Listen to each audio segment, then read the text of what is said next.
Look, this is Tim with TAH Farm. Today we're going to work on this new to me John Deere 6620, and it's a 1985 model. And we're going to be working on the fuel gauge. It's not working right now, reading correctly anyway, and we're going to figure out why. And if you think it's just a John Deere problem, well, this circuitry is the same thing on my International 1086. So what we're going to talk about today in this video can apply to about any of these fuel gauge circuitry. It's pretty common, used among all the manufacturers. So stay tuned, this might help you.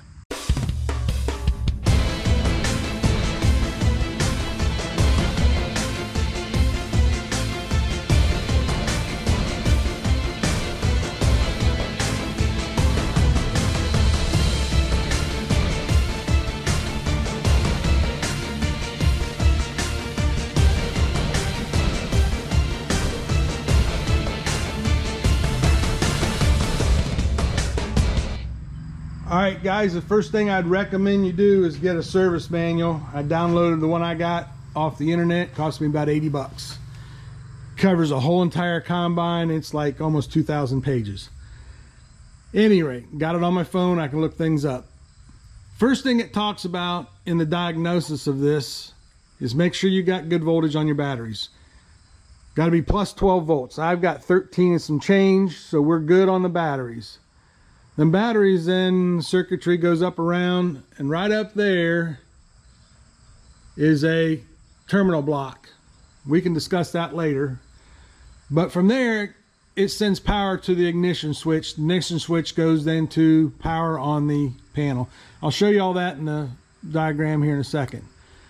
At any rate, when you turn the engine on, well, not the engine on, when you turn the switch to on, the engine can be off, but turn the switch to on, you're going to get voltage down through here, and it's going to be detecting to ground. Now the way it's getting ground is your batteries negative hooks to the frame all the way back to here, fuel tank part of the frame. Back in here, right down there, that is the fuel pickup. Now the big round silver part of that, the metal part of that, is screwed to the tank, so it's grounded. The center part of that is isolated, and basically the way that works, use my hand as an illustration. My elbow is that's part of the tank, and there's a float here at my hand, and as the fuel goes up and down, there's a variable resistor, otherwise known as a potentiometer, right here. We've all had old slot car racetracks. Well, when you pull that trigger, it goes across there and it changes the speed. Same principle, but that goes right there, and it comes out on that little pin sticking out the center. That's just a little nut. It's got a little tooth lock washer that holds this wire to it. Now, I've disconnected this and already tested, and I got no voltage here. The manual says I should get 11.9, so I should get less than the battery voltage because it's going through the fuel gauge. So let me crawl up here. All right, apologize for the LED light that's flickering.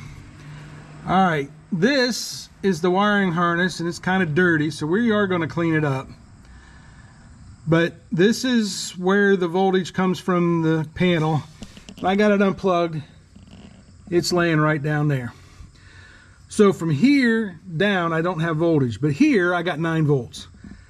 Still don't have what I need to have. So we want to clean this up. Maybe we do have a full 12 volts here. Not, I don't know. We'll find out. But if not, that comes across this wiring harness and comes, let me move the light over here,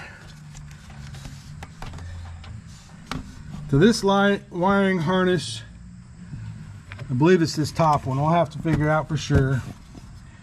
But it goes to one of these wiring harnesses here, and that is going to be where we need to check next to see if we got 12 volts coming out of there. That's part of what goes into, in the cab, the control panel. And down here is your fuel gauge. So we're gonna work on that right now and see what we get voltage wise on that. But first I want to clean that connector because if I don't have to mess with this getting it apart, I don't want to. So we'll be right back.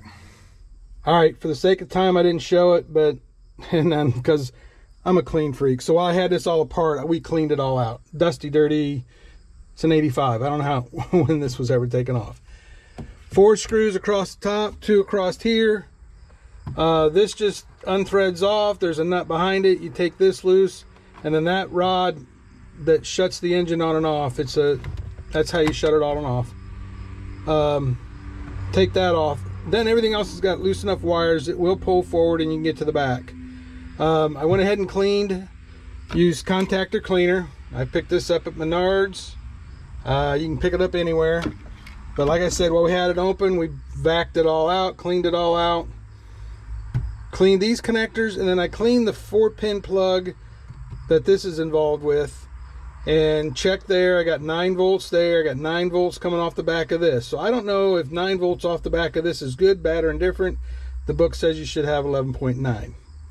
So we may have a problem with this, but we don't have any voltage going all the way down, because you turn that on, it reads empty. So there's no resistance on the level gauge. And we know by looking at that back there, I had about 100 ohms resistance. So we're gonna go ahead and connect this back together, because I got the same volts on that connection there as I had on the back of here. We'll determine later if that's causing an issue here, not reading the right level, but we know from there to the tank we don't have voltage. So I got an idea where to look, and I'll show you why. All right, it might be hard to see, but right there's the engine compartment up there. Sorry again for the light flickering, nice LED lights. But that wiring harness comes up over past all these belts, and I'm guessing somewhere along the way a belt broke, and when it broke it took out some wires right here, because you can see some fixes going on right there. So we're going to work on seeing what we got going on there. That might be our problem, because that wiring harness goes across there and then down into there, and we have no continuity from there up to that engine compartment up there. So that's what we're going to work on, getting that opened up and see what the problem is, or if there is a problem there. All right, suspicions were true. You can see those connectors, and there's some on up there higher. Can't really see them behind the belt there, but I'm going to pull that back down here where I can get to it and work on it a little easier. We're going to lengthen those out a little bit, and then put new wire stuff on there and tuck them in there a little better, and hopefully they'll last a little longer this time. All right, I mentioned earlier it's good to have a manual. Like I said, I have this on my phone and my computer, so I can print out the pages I need. Said I had like 95 or so ohms, so I'm a little over half full according to that reading there, and that gives me that information in this manual. The other nice thing it gives me is this wiring diagram, and that's that 4-pin plug I'm dealing with at the back of the cab, and this is that harness coming down. I got a black and a blue, light blue wire. It's hard to read. It's a 16 gauge. That goes to that fan. That's the one they ran a home run on. And then I got an orange that goes to the left or the right warning light. That would be that light up there. And then the black goes to the fuel pump, and then the gray, it didn't print out real well, but there's a gray wire going here to the fuel sending unit. And that's kind of what that looks like. It's on that level there, and it kind of rotates and gives you that ohms reading. So anyway, it tells me that they're all 16 gauge wire. That's the first number in it. I know you cannot read that on here, but 16 gauge, and then it gives me the pin number and the color. So that's useful information right there. I know I need to get some 16 gauge wire. So now that I have this back where I can get to it, here's all my colors.